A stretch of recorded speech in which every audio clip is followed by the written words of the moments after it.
Hi! Hello! Welcome to my channel. Okay అండి. నిన్న video అండి ఇది. నిన్న అంటే నాగుల చవితి గదండీ! నాగుల చవితి గూడా ఎప్పుడు ఈసారి వచ్చిందనేది కరెక్ట్‌గా అయితే అర్థం కాలేదండి. అంటే కొంతమంది ఫ్రైడే అన్నారు, కొంతమంది సాటర్డే, కొంతమంది సండే అన్నారు.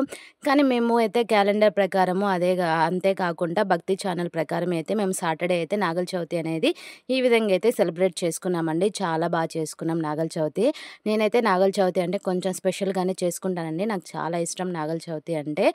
ఓకే అండి. మీరు ఈ వీడియో చూసాక వీడియో గాని నచ్చితే లైక్ చేసి షేర్ చేయండి. అంతేకాకుండా ఫస్ట్ టైమ్ నా ఛానల్ చూస్తున్న వాళ్ళు తప్పకుండా సబ్స్క్రైబ్ అయితే చేసుకుంటారని మనస్ఫూర్తిగా కోరుకుంటున్నానండి. ఓకే అండి. నాగుల చవితి అంటే మంచి ఫెస్టివలే గదండీ! అదే విధంగా అయితే నేను ఎర్లీ మార్నింగ్ లేసేసానండి. 4 లేసేసాను. లేసి ఫస్ట్ బయటంతా చిమ్మి కడిగేశాను.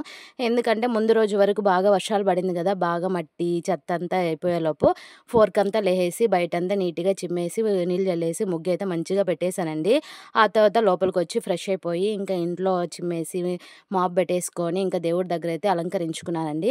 నాగుల చవితి రోజు మనం ప్రత్యేకంగా అయితే పుట్ట దగ్గరికి వెళ్ళేటప్పుడు సజ్జలనేది 2 రోజుల ముందే నానపెట్టి అది మూట కట్టి పెడతాం గదండీ! మొలకలొస్తది. అది ప్రత్యేకంగా అయితే ప్రసాదంగా చేసుకుంటాము. అది గాకుండా ఇంకా నువ్వుల లడ్డులైతే చేసి తీసుకొనెళ్తాం గదండీ! అంతేకాకుండా నేనైతే పాయసం గూడా చేశానండి ఆ రోజు. ఇంట్లో దేవుడి దగ్గర పెట్టుదామనేసి ఆ విధంగా అయితే చేసుకున్నాను. 3 ప్రసాదాలు చేసుకొని ఇంకా దేవుడినైతే మంచిగా అలంకరించుకున్నానండి. దేవుడిని అలంకరించుకున్న తర్వాత ఫస్ట్‌లో ఇంట్లో అయితే పూజ చేసుకున్నాను. ఇంట్లో పూజ చేసుకున్న తర్వాత, ఆ తర్వాత పుట్ట దగ్గరికి ఏమేమి కావాలనేది అన్నీ రెడీ చేసుకున్నానండి. పుట్టలో పాలు బోయాలి, గుడ్డు పెట్టాలి అంటారు గదండీ! ఈ విధంగా అన్నీ చేస్తే ఆ రోజు మంచిదంటారు. ఇంకా దారం గూడా చుట్టాలి అంటారు పుట్ట చుట్టూ. ఆ విధంగా అయితే పుట్ట దగ్గరికి ఏమేమి కావాలనేది అన్నీ ముందుగానే రెడీ చేసుకున్నానండి. అంటే అప్పటికప్పుడు అన్నీ ఎతుక్కోవడం ఎందుకు హడావిడి అయిపోతది గదా! అనేసి ముందుగానే అన్నీ అయితే ప్రిపేర్ చేసి పెట్టేసుకున్నానండి. ఆ తర్వాత ఇంట్లో అయితే మంచిగా పూజ చేసేసుకున్న తర్వాత నెక్స్ట్ పుట్ట దగ్గరికి ఏమేం కావాలో అన్నీ రెడీగా పెట్టుకొని ప్రశాంతంగా పుట్ట దగ్గరికెళ్ళి అక్కడ గూడా పుట్ట దగ్గర దీపం అనేది వెలిగిస్తాం గదండీ! ఆ విధంగా కార్తీక మాసం అంటేనే దీపాలు ఎక్కువ వెలిగించుకుంటా ఉంటాము.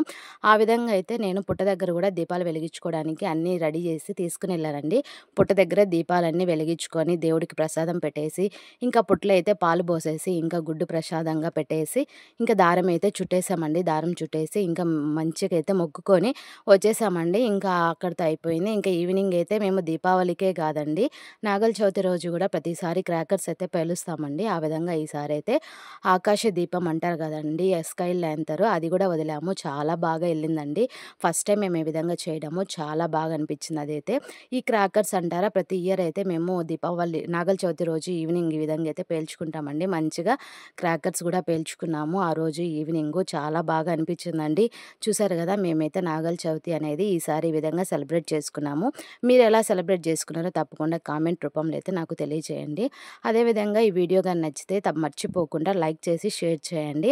ఫస్ట్ టైమ్ నా ఛానల్ చూస్తున్న వాళ్ళు తప్పకుండా సబ్స్క్రైబ్ అనేది చేసుకొని నన్ను సపోర్ట్ చేస్తారని అయితే నేను మనస్ఫూర్తిగా కోరుకుంటున్నానండి. ఓకే అండి. ఇంతవరకు నా వీడియో చూస్తున్నందుకు చాలా థ్యాంక్ యూ అండి.